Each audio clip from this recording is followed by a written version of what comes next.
F&O की पाठशाला में आपका स्वागत है। मैं हूं मानसी दवे और हमारे साथ जुड़े हैं जी बिजनेस के मैनेजिंग एडिटर अनिल सिंघवी। आज हम इनसे जानेंगे कि एफएनओ फ्यूचर्स वायदा कारोबार की जब हम बात करते हैं, अनिल जी मैंने अखबारों में पढ़ा है कि काफी रिस्की ट्रेड है ये। जब वायदा कारोबार में तुम कहाँ नहीं है मानसी जब यहाँ पर आप निवेश करने की कोशिश करते हैं तो कई लोग बर्बाद हो गए। ये रिस्क की वजह क्या है और इसे किस तरह से टैकल किया जाए? अगर आपको तैरना नहीं आता तो आप पूल में कूदेंगी? जी बिल्कुल नहीं। और नहीं, बिना सीखे कूदेंगी तो फिर डूबेंगी। बस यही एफएनओ में भी है। प्रॉब्लम एफएनओ की नहीं है। देखिए, अगर आपको प्लेन उड़ाने के लिए दे दिया जाए और प्लेन क्रैश कर जाए तो गलती आपकी है प्लेन की है? मेरी गलती है, क्योंकि आपको नहीं आता। सिंपल। सेम उसी तरह से गलती वायदा कारोबार की नहीं है। जो लोग बिना सोचे समझे, बिना पढ़े लिखे, बिना इसको जाने पहचाने करेंगे तो फिर ये दिक्कत तो आने वाली है। और फिर हम ब्लेम क्या करते हैं? अरे वायदा कारोबार में लोग बर्बाद हो गए, डूब गए, मर गए, रोड पर आ गए। ऐसा कुछ नहीं है। हाँ, अगर आप बिना तैयारी के, बिना सोचे समझे, बिना पढ़े लिखे करेंगे तो ये तो होना पक्का है। और ये किसी भी काम में होना पक्का है। वायदा कारोबार की ट्रेडिंग ही नहीं, किसी भी काम में। तो सिंपल ये है कि करने के पहले सीखे। ये है ना on the job training type वाला मामला नहीं है कि करते करते सीख लें। इससे पहले सीख लें, फिर फिर करें, फिर लॉस करें और उतना ही लॉस करें जो आपको सिखाता रहे, और उसके बाद फिर से ट्रेड करने के लिए जिंदा रहें। जी बिल्कुल। तो ये फॉर्मूला है वायदा कारोबार में शुरुआत तो जैसे कि अनिल जी ने बोला, पहले आप सीखें और फिर इसमें कूदने की कोशिश करें। वायदा कारोबार ऑन द जॉब ट्रेनिंग बिल्कुल नहीं है। अनिल जी, मुझे एक बात बताइए, ट्रेडर्स और इन्वेस्टर्स, हम हर बार सुनते आते हैं कि ट्रेडर्स और इन्वेस्टर्स में एग्जैक्टली फर्क क्या होता है? बहुत फर्क है। ठीक उसी तरह से जैसा T20 प्लेयर और टेस्ट मैच के प्लेयर में। ओके। आपको T20 में हार्दिक पांड्या दिखेंगे और टेस्ट मैच में चेतेश्वर पुजारा दिखेंगे। क्या आप शॉर्ट टर्म लॉन्ग टर्म की बात कर रहे हैं? एब्सोल्युटली। वायदा कारोबार का काम सिर्फ दो तरह से वायदा कारोबार होता है। एक तो ये कि प्योरली ट्रेडिंग के हिसाब से, जो आमतौर पर लोग मानते हैं, और दूसरा होता है हेजिंग के लिहाज से। यानी कि आपका कोई इन्वेस्टमेंट है, उसकी आप सुरक्षा करना चाहते हैं, जो हम थोड़ा आगे वाले एपिसोड्स में बताएंगे।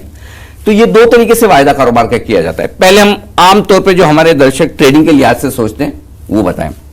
तो इसमें सिंपल है कि जब आप वायदा कारोबार में ट्रेड करते हैं तो आप इन्वेस्टमेंट के बारे में नहीं सोच रहे।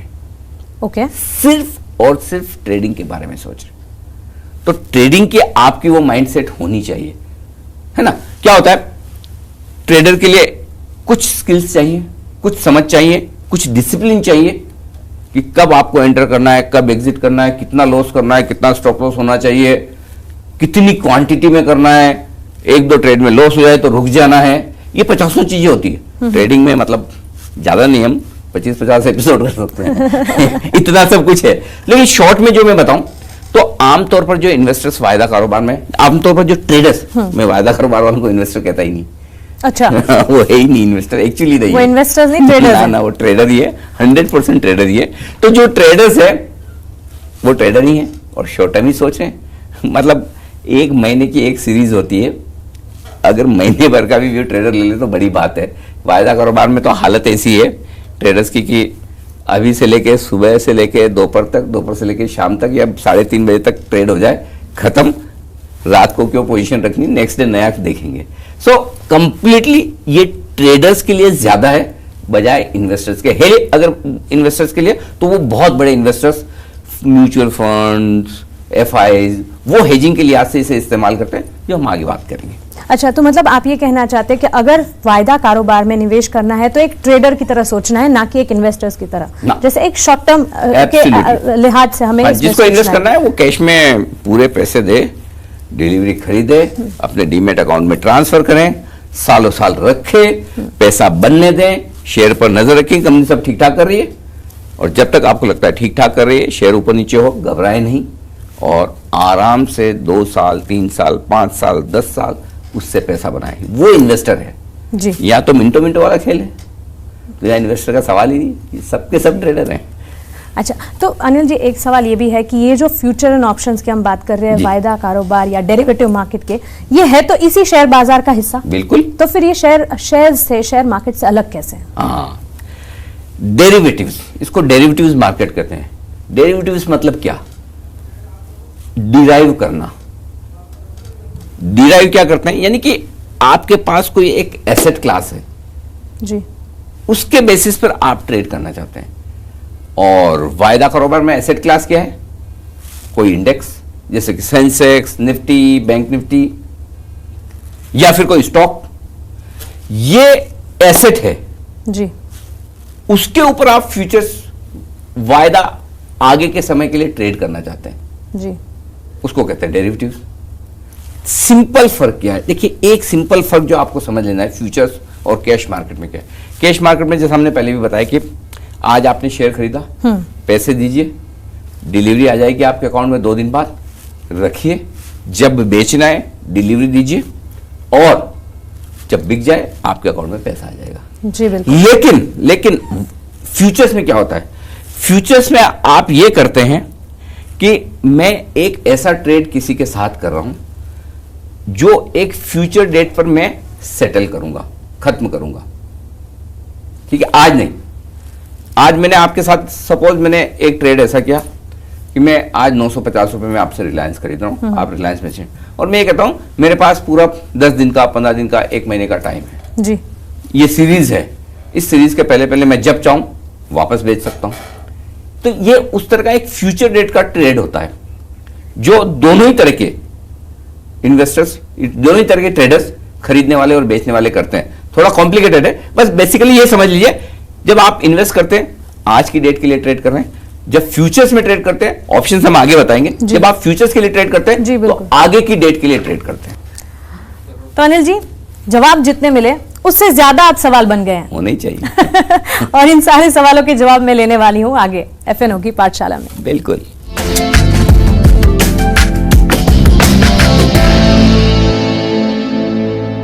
एफएनओ की पाठशाला में आपका स्वागत है। मैं हूं मानसी दवे।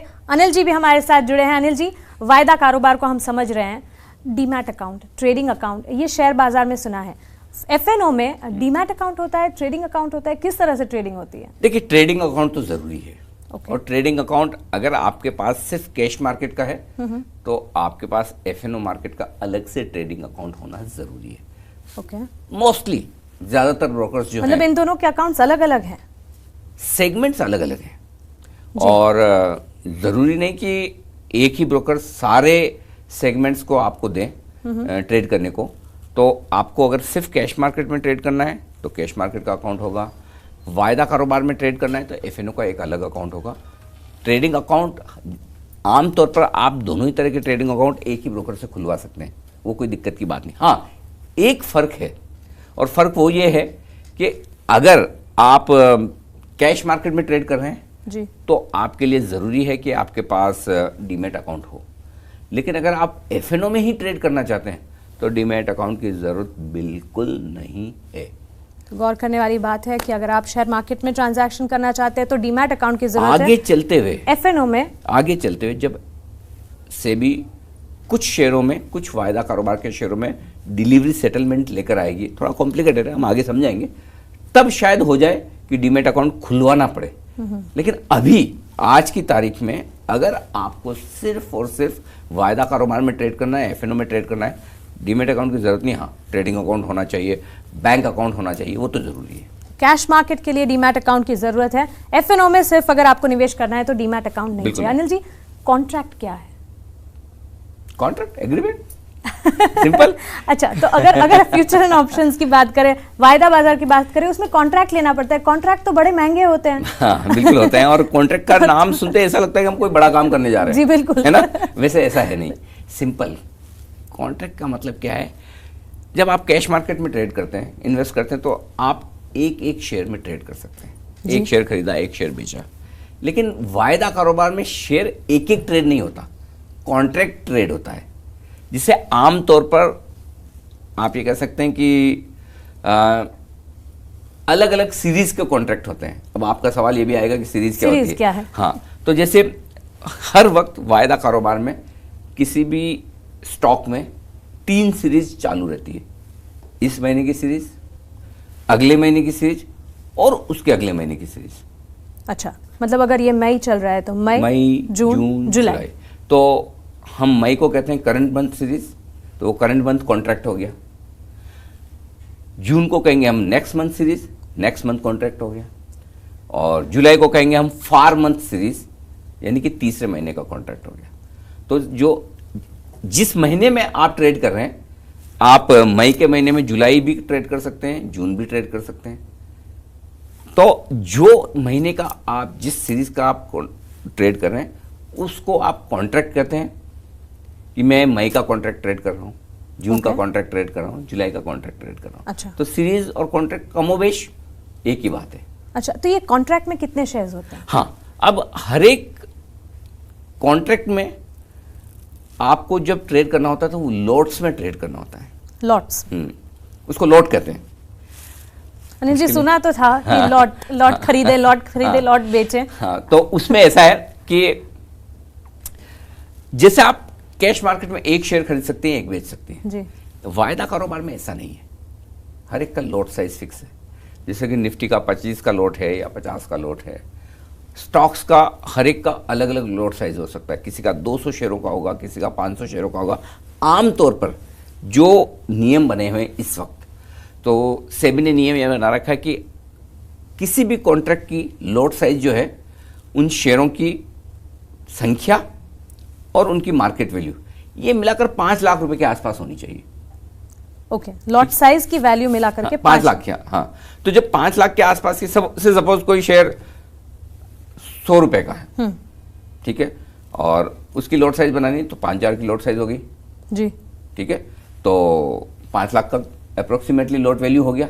अब ऐसा तो है नहीं कि शेयर 100 का 100 पे ही रहेगा जी। हो सकता है कुछ दिनों में 125 हो जाए, 150 हो जाए, या कुछ दिनों में 50 रह जाए। तो वैल्यू 5 लाख से कम भी हो सकती है, ज़्यादा भी हो सकती है।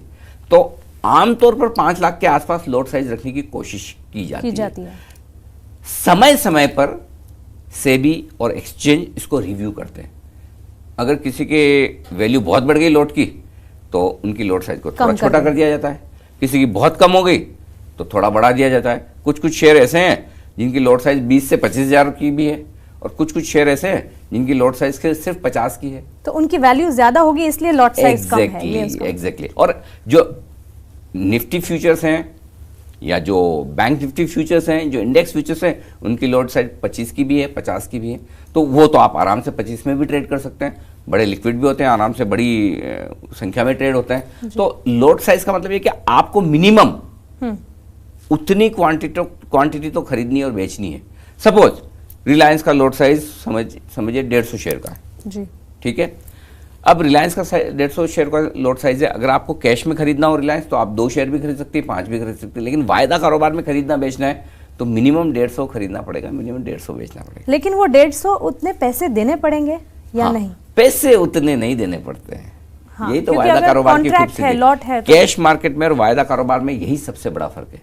कैश मार्केट में जितना आप खरीद रहे हो उतना पूरा का पूरा पैसा देना होना, इसमें सिर्फ और सिर्फ थोड़ा सा मार्जिन देना होता है। इसी वजह से लोग कैश मार्केट के बजाय वायदा कारोबार में ट्रेड करते हैं। लेकिन प्रॉफिट और लॉस जो है वो आपके पूरे कॉन्ट्रैक्ट साइज पर होता है। भले आपने समझिए आपके पास 150 शेयर का लॉट है रिलायंस का, उसकी वैल्यू 14 लाख रुपए है, ठीक है। तो आपसे पूरे 14 लाख नहीं लिए जाएंगे अगर आप खरीद रहे हैं तो। सिर्फ मार्जिन, सिर्फ 20%, 15%, 25% अलग अलग मार्जिन होता है अलग अलग शेयर का, वो लिया जाता है। और उसके बाद जो हम आगे थोड़ा विस्तार से मार्जिन बताएंगे, अलग अलग तरह के मार्जिन होते हैं, spend margin, initial margin, mark to market margin, और पता नहीं क्या क्या तरह के मार्जिन, ठीक है। मतलब ब्रोकर भी कंफ्यूज हो जाते हैं, इतने मार्जिन आते हैं। लेकिन सबसे ज़्यादा अहमियत वाला होता है M2M, यानी कि मार्क टू मार्केट लॉस या प्रॉफिट वाला मार्जिन, वो हम आगे बताएंगे। लेकिन कुल मिलाकर ये है कि आपको जब वायदा कारोबार में आप ट्रेड करते हैं फ्यूचर्स में, तो आपको पूरे पैसे नहीं भरने, थोड़े मार्जिन, बस मार्जिन दिया, आपका कॉन्ट्रैक्ट खड़ा हो गया, आपकी पोजीशन ओपन है। जब आपको वापस क्लोज करनी, अच्छा आप चाहें तो पहले शॉर्ट भी कर सकते हैं, पहले बेच भी सकते हैं, बाद में खरीद सकते हैं। जरूरी नहीं कि पहले खरीद के ही बेचना है। अगर आपको लगता है कोई शेयर मुझे खराब लग रहा है बेचना, पहले आप बेच सकते हैं। हाँ, खरीदने और बेचने दोनों के लिए मार्जिन बराबर लगेगा। अनिल जी आपने बोला सिर्फ मार्जिन बना, मेरा मन कर रहा है फ्यूचर ऑप्शंस में एक बार ट्रेड करके देखने का। तो बिल्कुल सही कर रहा है क्योंकि कम पैसे में बहुत सारा ट्रेड करने का जो मजा है ना, वो सिर्फ और सिर्फ एफएनओ में है। लेकिन इसमें कहीं ना कहीं कोई ऐसी छुपी हुई कड़ी तो होगी ही। अगर मार्जिन भरना है तो थोड़ा कहीं रिस्क होगा, जहां हमें ना, ध्यान से बिल्कुल। मार्जिन कैसे भरने हैं या किस तरह से उसमें एंटर करना है ये देखेंगे। थोड़ा सा रिस्क नहीं, ढेर सारा है और ये हम बहुत आगे ज्यादा है, जानेंगे बहुत ज्यादा है। एफएनओ की पाठशाला में।